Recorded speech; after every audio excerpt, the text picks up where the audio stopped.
So in this video, we are going to build this simple project. You can see on the screen that there is a component where we can pick a date from the calendar.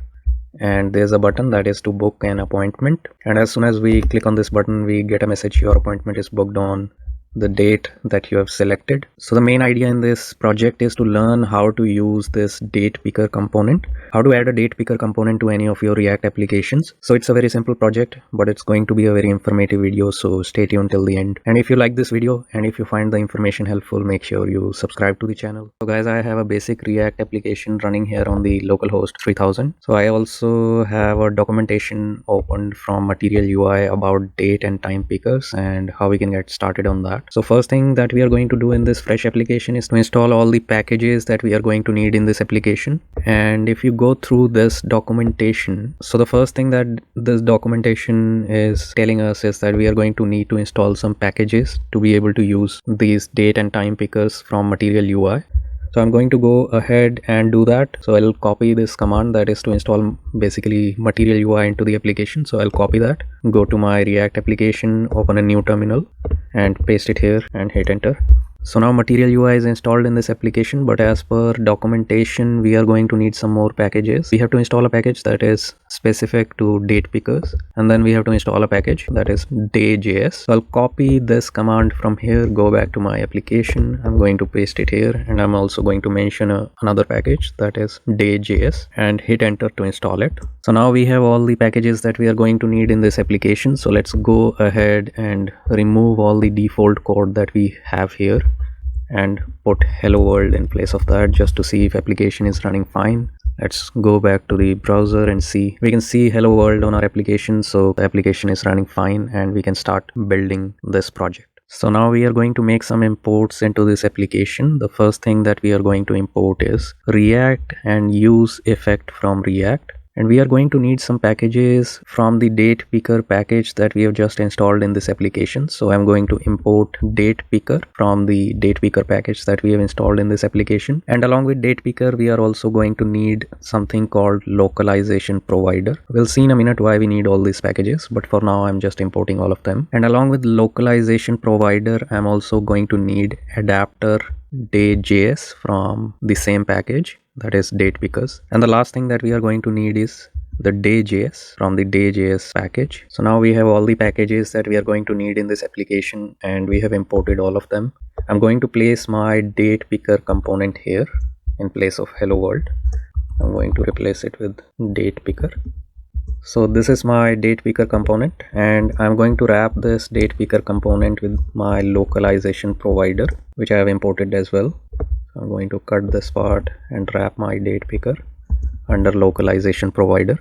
I'm actually going to remove this and simplify it and make it a self-closing tag for the date picker component. So now we have a localization provider and we have a date picker that is enclosed within this localization provider, and we have to pass a parameter here into localization provider, and that is going to be date adapter. And we have already imported the date adapter here, so I'm going to copy this from here and pass it here. Now let's save this entire thing and let's go back to the browser and see how it's looking on the screen.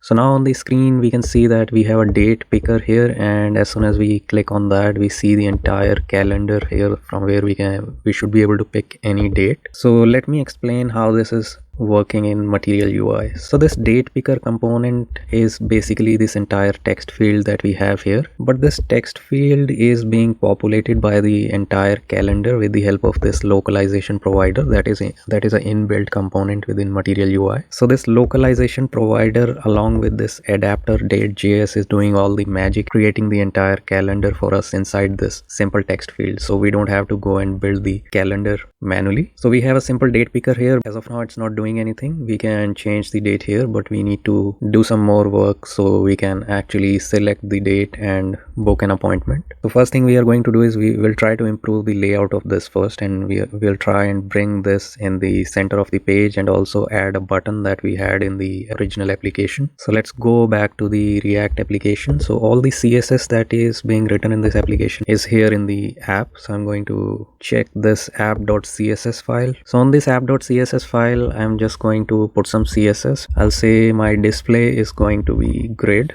and I'm going to make a grid template columns to be 100%, and I'm also going to assign some margins. So my margins are going to be 10%, 30%, 10%, and then again 30%. Let's save it and see how this is changing in our browser. So now you can see that it has come down a little bit on the center of the page and it's looking much better now. So the next thing we have to do here is we have to add a button here that should say book an appointment. So let's go back to the application and do that. So I think we have not imported a button here, so I'm going to import button from material UI, and I'm going to place this button right below the localization provider. So my button is going to be here, and button is going to say a text that is book an appointment. So now if I go back to the browser, I should be able to see the button here, but I would like to have some margins between this date picker component and the button, and probably we should have some background on this button so the button looks solid on the screen. So I'm going to put a variant here on the button.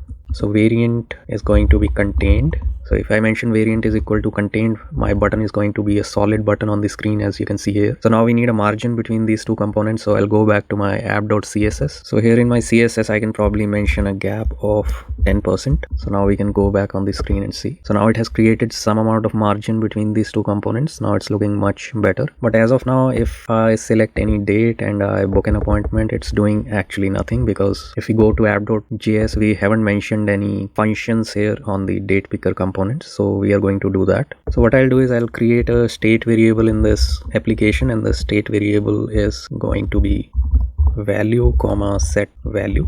So it's going to be a use state. So we have to assign some date here as an initial value for the date picker component. So I'll go ahead and create a date variable. So let's create a date variable by using the date function in JavaScript.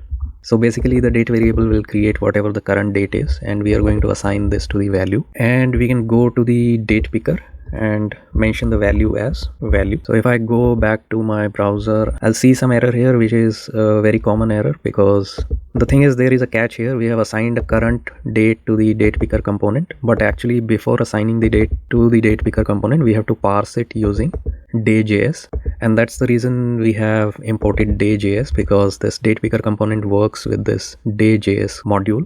So before assigning this date, I'm going to wrap it with a day.js function and then assign it to my use state variable. If I save this now, I should be able to see now all the errors are gone on the browser, and if I refresh it, you can see that the default date it has selected on refresh is the current date. As you can see on the screen, the current date is 13th of April. So now what we have to do is when we change the date and when we click on book an appointment, it should be able to give us some kind of message that the appointment is booked on this date. So to do that, we are going to go back to the date picker component, and we are going to mention what should happen on change of date. So on change, I'm going to say that my new value, as soon as I change something on the date, I'm going to set my value to new value. So that's going to happen as soon as we change something here, we change the date here, the value is going to change to the new value that user has selected from there. We can also do one more thing here. So as soon as somebody clicks on the button here, I'm going to create a new function, and this function is going to be handle click.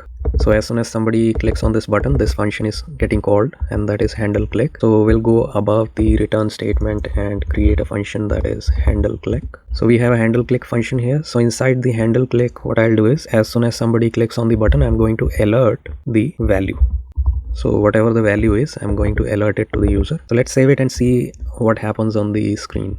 So if I refresh it, so my current value is the current date, and that's what we have set in the state variable. So if I click on book an appointment, I'm able to see that the current date here. Now if I change something here, if I make it 18th of April and book an appointment, I'm able to see that my date has been changed to 18th of April. And how this is working is, because as soon as I change a date on my date picker, we have a function that sets a value to the new value that whatever user has selected, and as soon as somebody clicks on a button, we are alerting the value, which will be the actual value that user has selected from the date picker. So here we can make some improvement in the alert. So in the alert, I'm going to just mention some text here. So what I'll say in the alert is, I'll write a text, your appointment has been booked on value. Value is going to be the whatever date user has selected from the date picker. Now let's save it and see on the screen. So I'm going to refresh my application again, and I'm going to book an appointment on the default date. Now it says your appointment has been booked on this date.